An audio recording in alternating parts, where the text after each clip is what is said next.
been with him quite a bit. I've spoken to him quite a bit, and we're going to have no problems.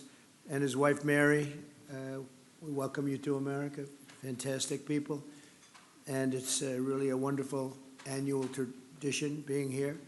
We're also grateful to be joined by Irish Ambassador to the United States, Geraldine Byrne Nason. Where's Geraldine? Hi, Geraldine. Thank you very much. And the entire Irish delegation. And I know we're a little bit, everybody's a little bit late today, but that's okay because we're celebrating the Irish, and I think it's okay we're a little bit late. I also want to congratulate a friend of mine, Ed Walsh. He's a great golfer. He's a championship golfer, actually. Not quite as good as Rory, but that's okay. But he's right up there. He's won many club championships, and he's one of the best golfers you'll ever see. And congratulations, boy, you're going to have fun over there. He's going to be the ambassador to Ireland. So congratulations, Ed. Well, maybe it is thanks to me, but you're going to have a good time. You're going to represent us well. He can do most of his business on the golf course, too. That's so nice. But he's got the best job of anybody. And I really appreciate so many of my friends being here. So many great friends are here. This afternoon, we're gathered to celebrate the deep and abiding ties of history, family, and friendship that bind together Ireland and the United States of America. The Irish-American patriots have been part of our national history in our country's earliest days. Amazing history they have with our country. Irish Americans fought heroically in our war for independence, served with honor in the crucible of the Civil War, and won fame and valor among Theodore Roosevelt's famous Rough Riders. They were Rough Riders. By some estimates, more than 2,000 Irish-American warriors have earned the Congressional Medal of Honor. This is an amazing statistic because who would ever think that's even possible? It's more than 50% of the medals of honor were won by the Irish. I'm going to have to check that. That sounds like, that's an awfully good statistic. We're going to have to check what's going on over there, huh? But that's an amazing statistic, actually, 50%.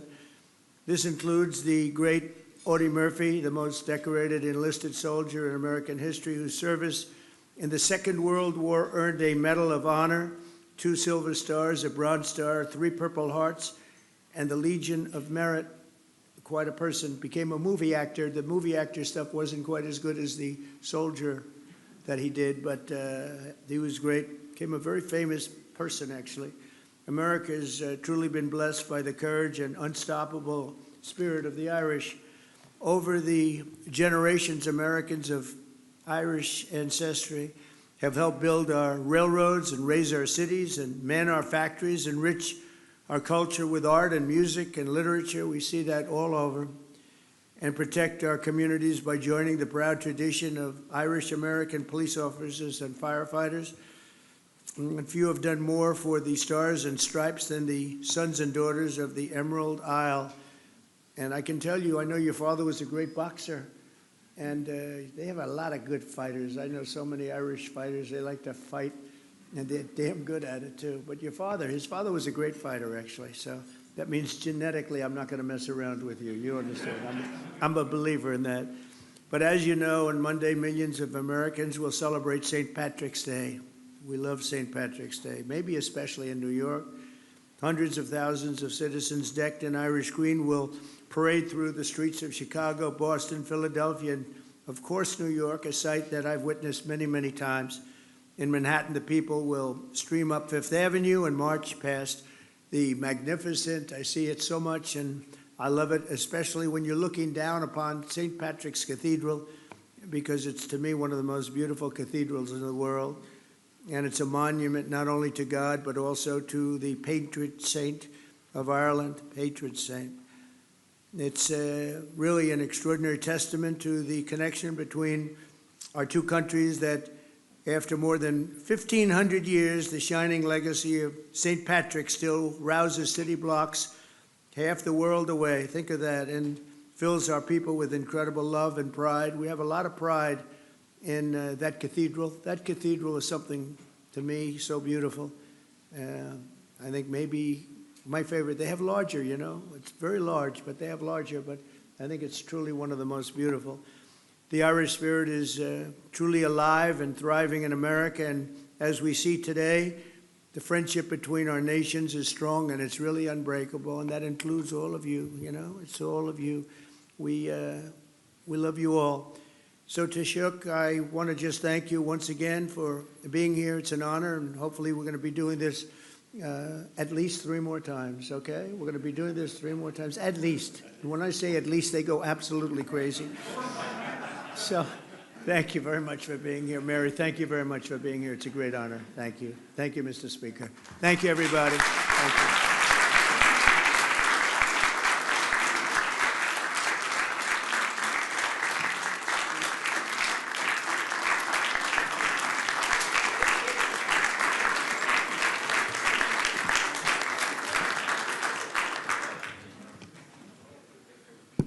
Thank you, Mr. President. Our next guest is not a stranger to this event. However, this is actually the first time we have the privilege of welcoming the Taoiseach Micheal Martin. I said that right. We were talking about that. So I'm Michael too, but that's how we say it very plainly and boringly in the U.S. And it's the same name over there. It's Micheal. I like it a lot better. But we're welcoming him to the Friends of Ireland Luncheon in person as the new Taoiseach. And this is interesting because in 2021, it was mentioned earlier, this luncheon was virtual due to the ongoing COVID pandemic. And in 2022, the Taoiseach was in town and slated to attend, but he had a positive COVID diagnosis himself, and it forced him to deliver remarks virtually once again. So now, finally, we welcome him in person to this great event, and we're so excited to have you in the Capitol, my friend. I'll welcome you to the podium now, the Taoiseach Micheal Martin.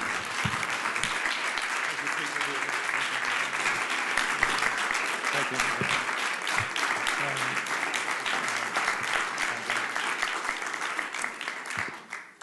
Mr. President, Mr. Speaker, Chairman Kelly and Neil, Senators, representatives, ladies and gentlemen, I want to thank you all for welcoming me and Mary to Washington, D.C. to celebrate St. Patrick's Day. And it is a good feeling to be COVID-free and to be here on that day. But may I in particular say I'm pleased also to be joined with the Deputy First Minister from Northern Ireland, Emma Little-Pengelly. Very pleased to have you here, Emma, as well.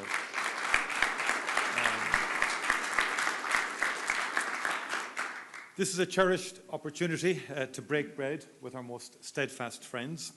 And as has been said, it's now more than 40 years since Speaker Tip O'Neill invited President Ronald Reagan to the Capitol for the first St. Patrick's Day lunch, and thus began a very proud tradition which I am honoured to continue today in your esteemed company.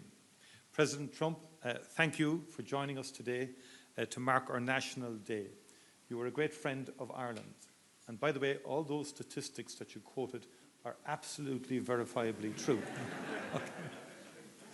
I also know, President, that there's one small corner in the west of Ireland, a beautiful and remote part called Doonbeg in County Clare, which holds a very special place in your heart.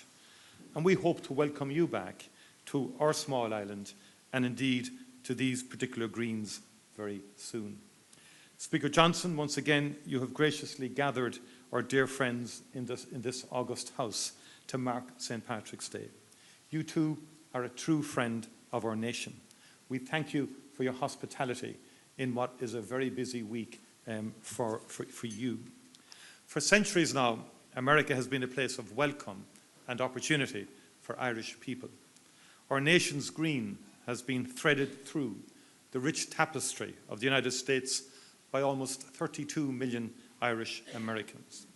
Their forebears left a very different Ireland to the one we know today. Many were fleeing the grinding poverty and terrible hunger which blighted Ireland in centuries past. They left in desperation, but also in determination to forge a brighter future for their children.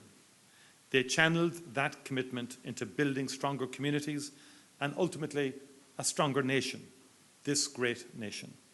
Many of their descendants are with us today, true friends of Ireland, who continue to work tirelessly for a future of peace and prosperity on our island. Indeed, we need look no further than the co-chairs of the Friends of Ireland caucus. Our dear friends, Congressman Neil and Congressman Kelly's bold leadership and vision unites Irish-American members from both sides of the aisle through the Congressional Friends of Ireland caucus. Throughout our troubles, the Friends of Ireland, Republican and Democrat alike, held fast to a vision of Ireland not marred by violence or terror. You worked unrelentingly to realise that fragile hope. You stood shoulder to shoulder with us, no matter how fierce the challenge, and there were many such challenges. And it is that same determination that together we must devote today to today's conflicts in the Ukraine and in the Middle East. And our shared history teaches us that peace, however elusive it may sometimes seem, is achievable. Its promise remains within our grasp. Mr. President, we are forever grateful for the United States' contribution to transforming our island, and we wish you well in the efforts that you are making to bring peace to the Ukraine and to the Middle East and further afield. We thank you for your leadership and indeed your ongoing friendship to Ireland. Thank you once again for joining us today. Thank you, Mr. Speaker, for your gracious hospitality, and thank you to our dearest friends in this room. A very happy St. Patrick's Day to you all. As we might say in Gaelic, go raibh míle maithagah agus banachtaí na éile pádraig oraibh go léir. Go raibh míle maithagah. Thank you very much indeed.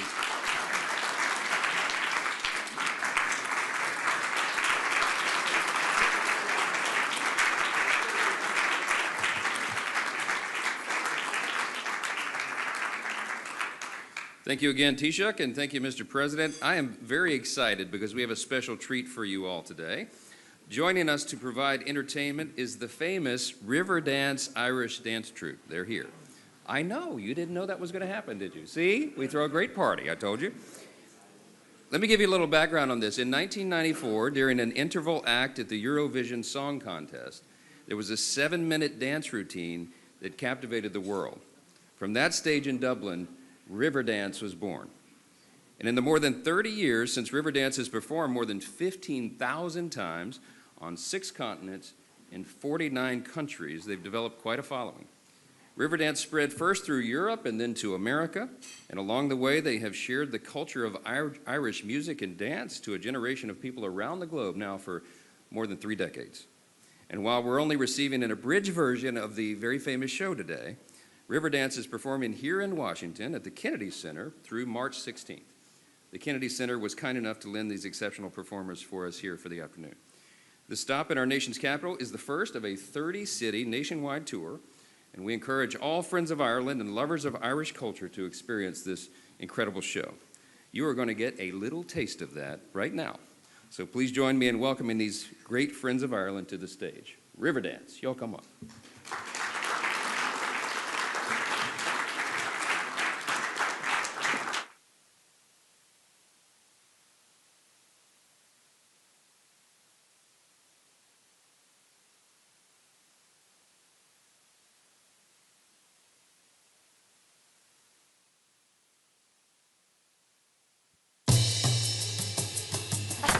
Tears are falling on her, a thousand tears are falling on her, and she must have gone down.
on the river run. Hallelujah.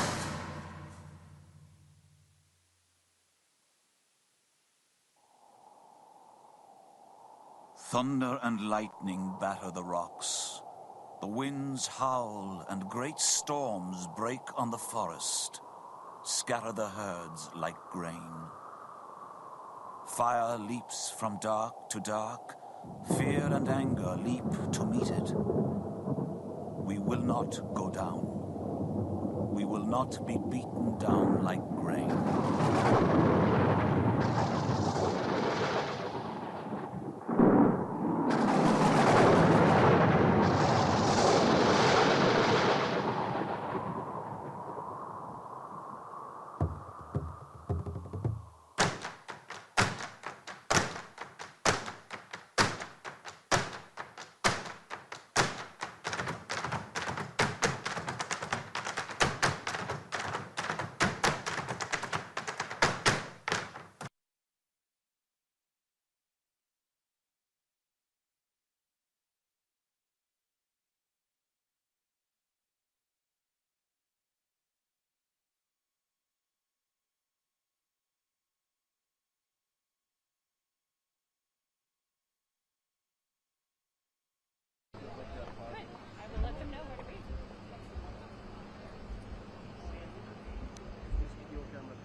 This freshman.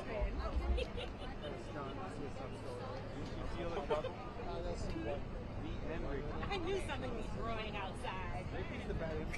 No way. Preparing to go to church and read the Bible. And then Ricky shows up and then everything goes downhill from there. It's a bad influence on me. You know, I got something else that last My shades Nona green warned in me case about I people forget like to wear Ricky. green on this thing. Everybody's like, is it wicked inspired? I was like, no, it's Prince of Ireland. What? See?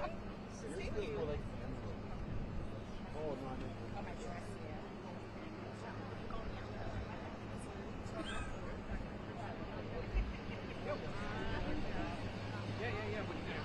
And that's what it's out further. Does any of you guys want to move forward to Smith? Yes or no?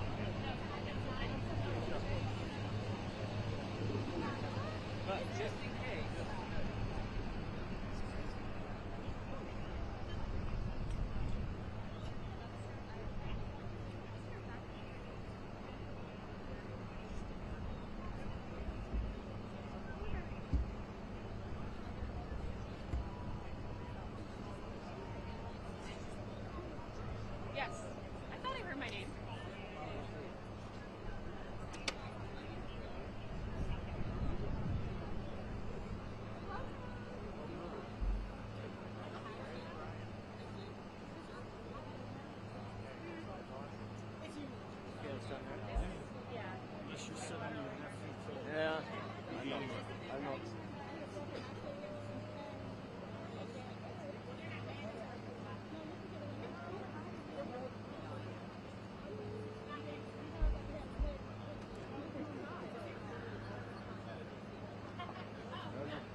Yeah, I was wondering if they were just chit-chatting, so I was thinking the same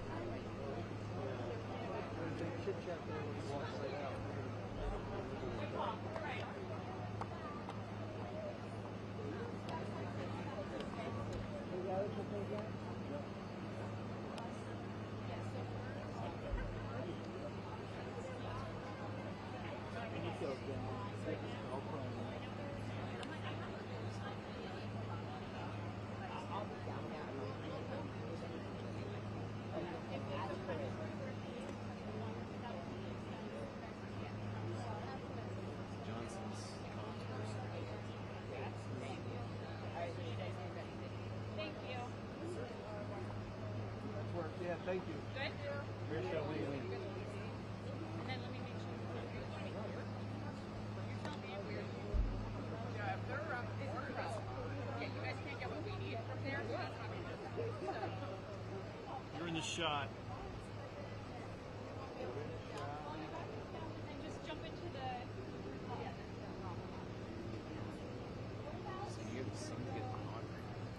You're in a live shot.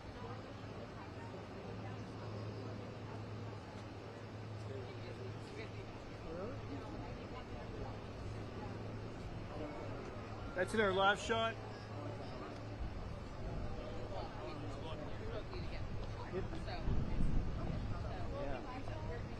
Excuse me.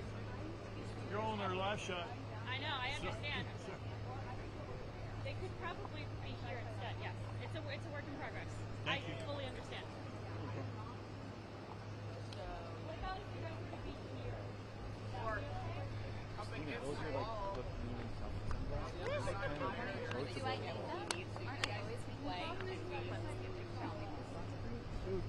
Whoa, that's even worse, guys.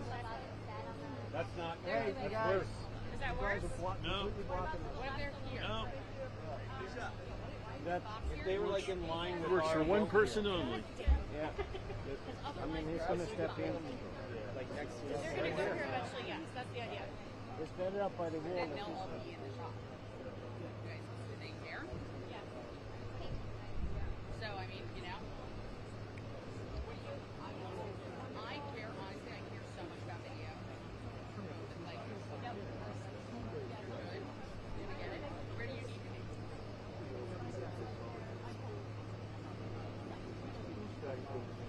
Yeah. Right.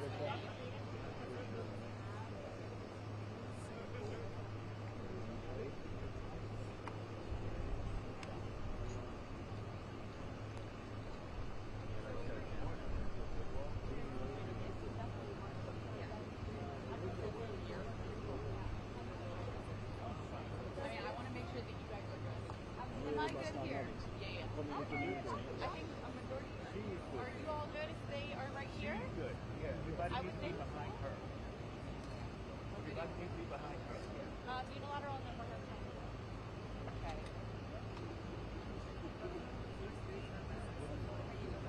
So congressional press.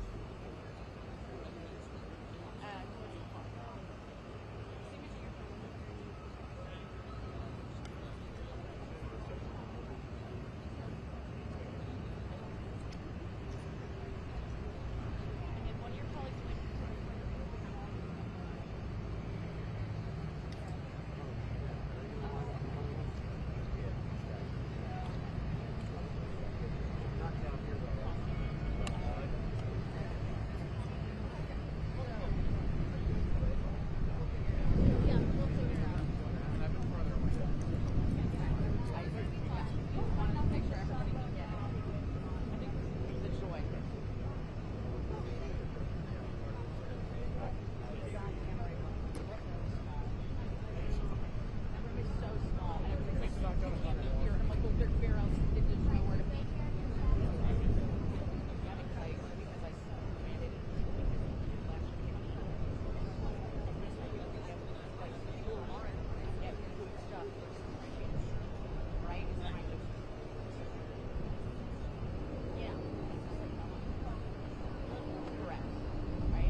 good.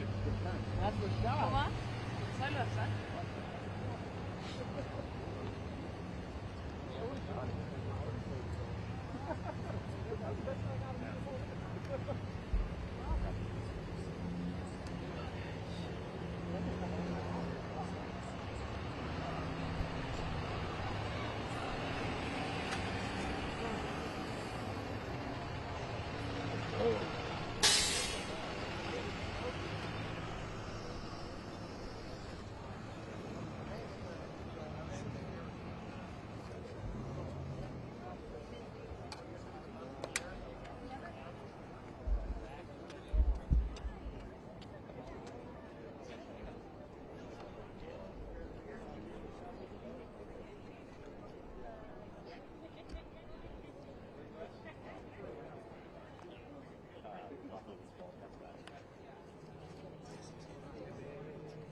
Sorry, Greg, didn't mean to stick it.